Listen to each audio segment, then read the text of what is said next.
Constable అని చెప్పి యువతిపై అత్యాచారం చేసిన నిందితుడిని కొత్తపేట పోలీసులు మంగళవారం అరెస్ట్ చేశారు. ఈ మేరకు లాలాపేటలోని ఈస్ట్ డీఎస్పీ కార్యాలయంలో డీఎస్పీ అబ్దుల్ అజీజ్ నిందితుడిని మీడియా ముందు ప్రవేశపెట్టి ఈ కేసుకు సంబంధించిన వివరాలను వెల్లడించారు. చేబ్రోలు మండలం వేంద్రిళ్ల గ్రామానికి చెందిన పోతినేని గోపి వ్యవసాయం చేస్తుంటాడని, స్నేహితుడితో కలిసి వెళ్తున్న యువతిని బెదిరించి ఓ ప్రాంతానికి తీసుకెళ్లి అత్యాచారం చేసినట్టు చెప్పారు. యువతిపై దారుణానికి ఒడిగట్టడాన్ని, చైన్ స్నాచింగ్, గంజాయి ఇలా అనేక అంశాల్లో 23 కేసులు గోపిపై ఉన్నట్లు అజీజ్ తెలిపారు. సాంకేతిక పరిజ్ఞానం సహాయంతో నిందితుడిని పట్టుకున్నామని చెప్పారు. కొత్తపేట సీఐ వీరయ్య, వారి సిబ్బంది ఈ సమావేశంలో పాల్గొన్నారు.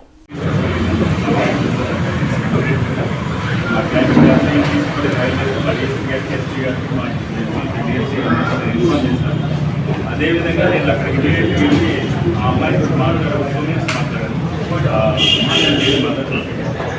అసీమాతో మాట్లాడినప్పుడు ఇమీడియట్గా హ్యాండిల్ చేయకుండా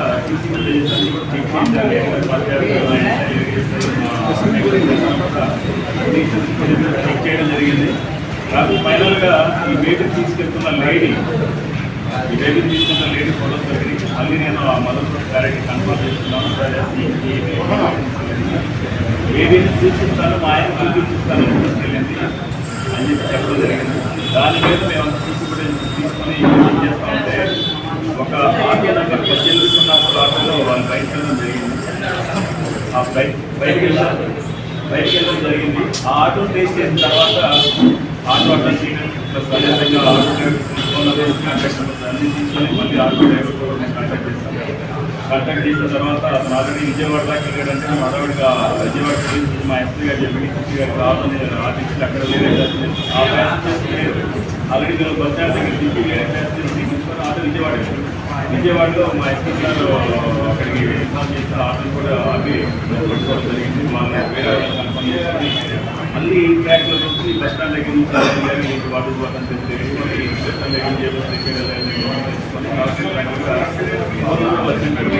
అనే గ్రామంలో వెళ్ళినప్పుడు ఫ్లాట్ తీసుకొని పల్నాడు పోలీసుల సపోర్ట్ పట్టుకొని రావడం జరిగింది.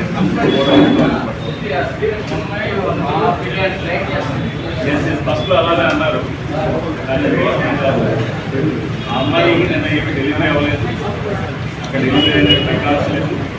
అదేవిధంగా ఆ అమ్మాయి విద్యాలయంలో అడ్మిట్ అయింది, డెలివరీ దాకా అవ్వలేదు. ఆ అమ్మాయికి 5-6 months బ్యాక్ ప్రెగ్నెన్సీ వచ్చి అబార్షన్ అయిందంట. అబార్షన్ ఈ అమ్మాయి తీసుకుంటే అబార్షన్ అనే విషయాన్ని తల్లికి భర్తకి చెప్పకుండా దాచిపెట్టుకుంది. అదేవిధంగా ఆ టైంలో వాళ్ళ భర్త యాక్సిడెంట్ అయ్యి చనిపోయారు. ఈ అమ్మాయి యాక్సిడెంట్ దాచిపెట్టుకుని అలానే నేను ప్రెగ్నెంట్ అని చెప్పి వాళ్ళ అమ్మకి వాళ్ళ భర్త వాళ్ళందరూ ప్రెగ్నెంట్ అని చెప్పి ఇంటికి వచ్చి నిన్న ఈ క్రియేషన్ అంతా కూడా డెలివరీ అయింది ప్రాక్టికల్. అది కూడా క్రియేట్ చేసి వాళ్ళ అమ్మకి వాళ్ళ భర్తకి అలా చెప్పి ఆ అమ్మాయి హాస్పిటల్ లోపలికి గంటలు అలా ఉంది, నాకు డెలివరీ అయింది, బాబుని అక్కడ సైకిల్ టెస్ట్ చేస్తాను అలా అని చెప్పి ఈ అమ్మాయి ఈరోజు గ్రానిక్ వాళ్ళు ఇద్దరుగా మగబాబుని ఆ అమ్మాయి దగ్గర నుంచి తెచ్చుకొని ఎందుకు తెచ్చావు ఏంటి వాటిని పట్టే మగబాబు తీసుకుంటే కారణం ఏంటంటే నాకు ఒక కారణం నాకు అలాగే అబార్షన్ అయింది, మా నాకు ఇంకా ఒక భర్తలు ఉంటారో లేదంటే మగబాబు కావాలి. తర్వాత మా ఆయన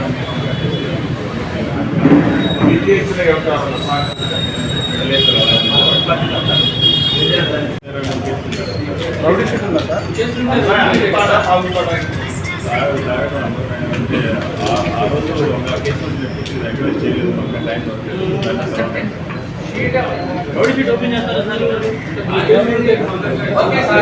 నాకు సమాచారం ప్రకారం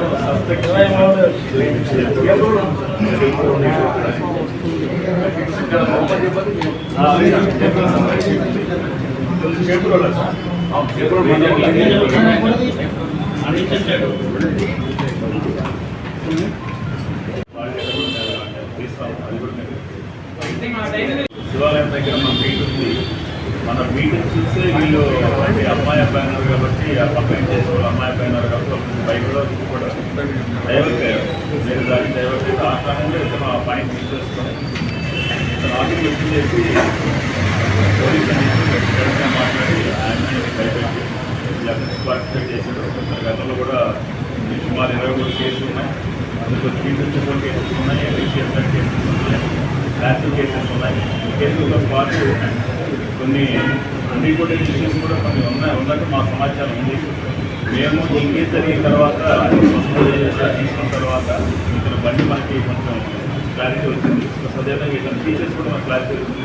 ఇతను టీచర్స్ గురించి మనకు ఆల్రెడీ కంప్లైంట్ కానివ్వండి ఆ అమ్మాయి ఫ్రెండ్ గారికి చెప్పడం కూడా జరిగింది. జరిగిన తర్వాత ఇలాంటి టీచర్స్ ఈ కలర్ కానీ హైస్కూల్లో ఎవరున్నారని చెప్పి మేము అందరినీ కూడా సెగ్రిగేట్ చేసుకొని కొన్ని పాత అపెండెక్స్ అన్ని కూడా డిస్కౌట్ చేయడం జరిగింది. అన్ని కెమెరాలు రూమ్స్ అన్ని కూడా కెమెరాస్ తీసుకోవడం జరిగింది. ఆ ఫ్రెండ్స్లో ఈ ముద్ద ఎక్కడ తిరిగాడు, మళ్ళీ అమ్మాయిని వదిలిపెట్టిన తర్వాత ఎగ్జిట్ పెట్టింది. ఇవన్నీ కూడా మేము డేటా తీసుకోవడం జరిగింది. మా స్టాఫ్ అందరూ కూడా అద్భుతంగా పనిచేశారు. మా యాంటోనీ గారు కానివ్వండి, మా కుర్రోడు దేవా మెయిన్ పాత్ర కుర్రోడు దేవా.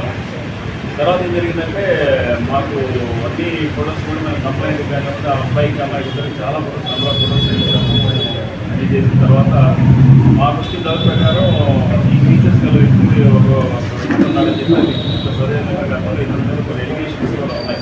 ఈ అమ్మాయి ఇంట్లో ఏదైనా ఒంటరికి వెళ్ళేటప్పుడు అబ్బాయిలు టచ్ చేస్తున్నాడు అనే సమాచారం కూడా ఉంది. కానీ రిపోర్ట్ మనకు తెలియదు. ఆ సమాచారం లోపల ఉందన్నమాట.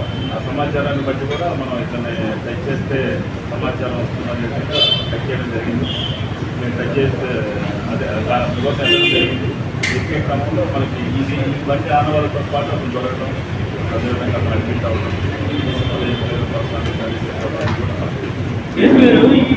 కూడా అట్లా కేసు ఉండొచ్చు అనే అనుమానం కూడా వేరే ఇన్ఫర్మేషన్ అప్పుడు కొంతమంది ఇష్టం చేయడం వల్ల ఇట్లా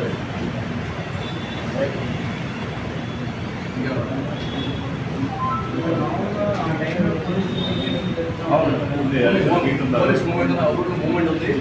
ఇతను తెలివిగా నేరస్తుడు తెలివిగా ఏం చేశాడంటే అక్కడ ఆ పాయింట్ నెక్స్ట్ పాయింట్లో ఈయన క్యాచ్ చేశాడు.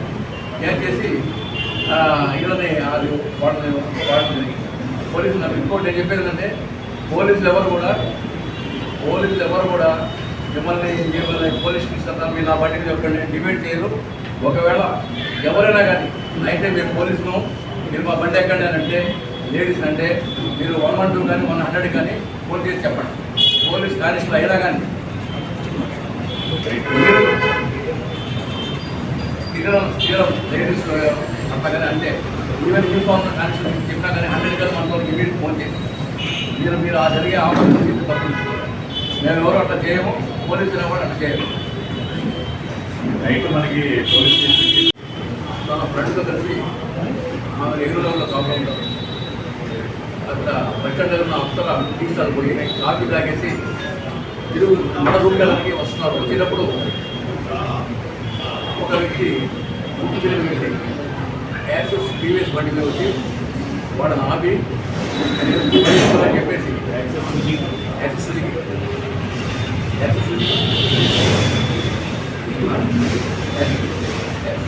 చేసి వాడిని ఆపి పోలీసు అని చెప్పేసి మీ ఇద్దరు ఎక్కడికి వెళ్తున్నారని చెప్పేసి బెదిరించి అమ్మాయిని రూమ్ దగ్గర ఉండిపెట్టాలని చెప్పేసి ఆ అమ్మాయిని అక్కడ బండి పెట్టించుకుంటాడు.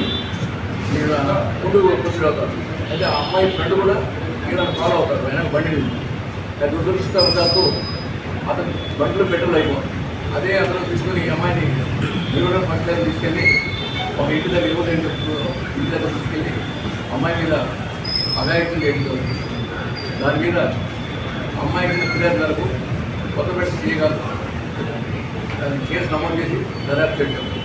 అతను సీఏ గారు వాళ్ళ సిబ్బంది కలిసి ఎస్పీ గారి అధ్యక్షుల మేరకు ఎస్పీ గారి సలహాల మేరకు దర్యాప్తును చాలా చాలా మంచి ఈ టూల్స్తో ఈ సీసీటీవీతో ఫుటేజ్తో ప్లస్ ఫోన్ వాటితో ప్లస్ పాత అఫెండర్స్ అంటే ఎవరెవరు ఈ నేరాలు చేస్తారు పాతకాలం అంతకుముందు చేసిన 2 సంవత్సరాలు నేరస్తుంది వాళ్ళ కదలికలు పసిగట్టి వాళ్ళని ఆ క్రమంలో ఈరోజు రైల్వేషన్ దగ్గర ఈ పోతినేని గోపి అనే వ్యక్తిని ఈ కేసులో ముద్దాయిగా అరెస్ట్ చేయడం జరిగింది.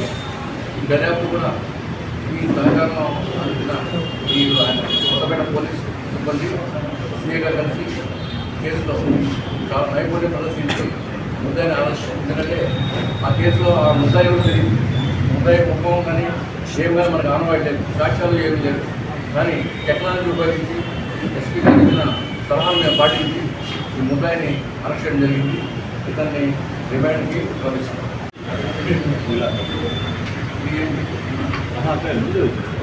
ముందే వచ్చాడు 8:39 సినిమాకి వచ్చాడు. తర్వాత ఏదో టైం ఉంది అది అని చెప్పి వాడు ఏదైనా మ్యాచెస్ కానీ లేకపోతే మామూలుగా అంటే ఇతను చెప్పిన దాని ప్రకారం పొలంలో కూరగాయలు చేస్తున్నాను. సార్ క్యాన్లో